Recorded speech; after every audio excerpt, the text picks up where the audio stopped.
Why does it seem like you spend most of your time in bed, lying down and not doing much lately? Are you someone who easily gets tired and doesn't feel like doing anything? Do you label this kind of behavior as mere laziness and nothing more? There's actually a lot of overlap between laziness and burnout that can make it difficult to differentiate between the two. Burnout is a negative state of emotional, physical, and mental exhaustion caused by excessive stress and inability to cope with it. And as of 2010, a survey reported that approximately 75% of adults in the United States alone have experienced symptoms of burnout, with over 40% of cases being more severe. Now, more than ever, it's become imperative to educate and better understand the nature of burnout. So with that said, here are 6 telltale signs that what you're experiencing right now isn't actually laziness, but burnout. Number 1, you feel disconnected from everything. Are you going through the motions of every day as if on autopilot? Is there a persistent feeling of being detached from your own self? If you're suffering from burnout, one of the things you might be experiencing but don't quite realize or understand is depersonalization. People experiencing depersonalization, most commonly those struggling with trauma, report feeling a strange sort of emotional numbness or emptiness, as if they were watching life from outside of themselves. They don't feel like themselves anymore. They don't feel engaged by anything, and they constantly struggle with the overwhelming sense of helplessness and inability to take back control of their lives. Number 2, you used to be motivated. Laziness is a character trait, and character traits tend to remain stable over time.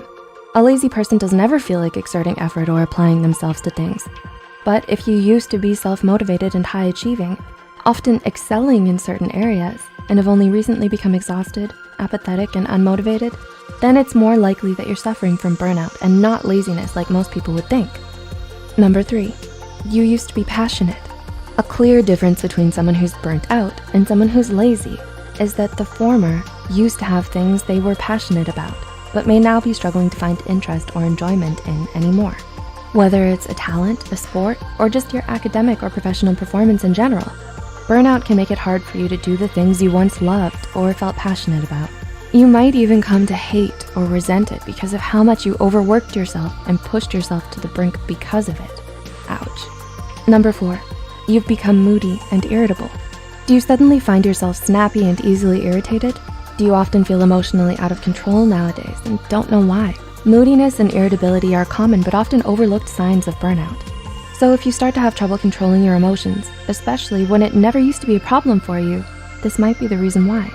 Lazy people, on the other hand, are a stark contrast to this because they're often very relaxed, laid back, placid, and unaffected by things. Number 5, you've neglected your self-care. One of the most distressing warning signs that someone may be emotionally and physically burnt out is if you start neglecting your self-care and socially withdraw from others. There are concerning changes in your eating and or sleeping patterns. You stop making an effort to groom yourself or look good, and you tend to spend most of your time by yourself doing nothing because you're so easily exhausted by even the simplest of tasks. The difference between being burnt out and laziness are starkly in the fact that you weren't always this way. And number 6, these changes happened gradually.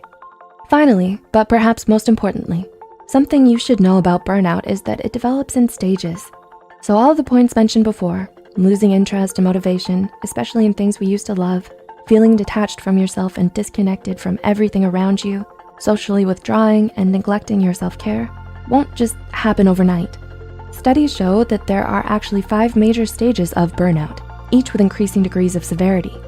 The honeymoon phase, the onset of stress, chronic stress, burnout, and habitual burnout. Many people begin to experience symptoms as early as the 2nd phase, when there is still a moderate amount of stress, but optimism, interest, motivation, and performance may already start declining. And by the time you reach the 5th and final stage, burnout has already become so embedded in your life that the persistent mental and physical fatigue become more intense and harder to treat, making you more vulnerable to developing depression and anxiety. Spotting the signs of burnout early makes it all the more easier for you to get help and recover from it. That's why it's so important to raise awareness about burnout instead of simply dismissing it as laziness, like most people tend to do. So if you or anyone you know may be suffering from mental or emotional burnout, please don't hesitate to reach out to a mental health care professional today and talk to them about it. If you find this video helpful, be sure to hit the like button. Feel free to leave a comment down below with your thoughts, experiences, and suggestions, and share it with those out there battling the haze of burnout. Don't forget to subscribe to Delegate and hit the notification bell for more new videos. Here are the 6 solutions for burnt out. Prioritize self-care. Make self-care a priority in your daily routine. This can include activities such as exercise, getting enough sleep, eating healthy meals, and engaging in activities that bring you joy and relaxation. Taking care of your physical and mental well-being is crucial for preventing and managing burnout. Set boundaries. Establish clear boundaries between work and personal life. Create designated work hours and try to stick to them. Avoid checking work emails or engaging in work-related tasks outside of those hours. Communicate your boundaries to colleagues and supervisors, so they understand your availability and can respect your personal time. Delegate and ask for help. Recognize that you don't have to do everything on your own. Delegate tasks to colleagues or seek assistance when needed. Effective delegation can help distribute workload and alleviate some of the pressure that contributes to burnout. Additionally, don't hesitate to ask for help or support when you're feeling overwhelmed or stressed. Practice stress management techniques. Explore different stress management techniques that work for you. This could include deep breathing exercises, meditation, mindfulness, or engaging in hobbies and activities that help you relax and unwind. Experiment with different techniques and find what helps you alleviate stress and restore your energy. Take breaks and vacations. Regularly schedule breaks throughout your workday to rest and recharge. Use your lunch break to step away from your desk and engage in activities that help you relax and clear your mind. Additionally, plan and take vacations to disconnect from work entirely and focus on rejuvenating yourself. Vacations provide an opportunity to relax, spend time with loved ones, and engage in activities that bring you joy. Seek support and communicate. Reach out to a trusted friend, family member, or therapist to discuss your feelings and experiences. Sharing your concerns and emotions with someone who understands and supports you can provide valuable perspective and help you navigate through burnout. Additionally, communicate with your supervisor or HR department about your workload and any challenges you may be facing. They may be able to provide support, adjust your workload, or suggest resources to help you manage burnout effectively. Thanks for watching. Please comment and like below. Don't forget to subscribe to Delegate and hit the notification bell. As always, thanks for watching.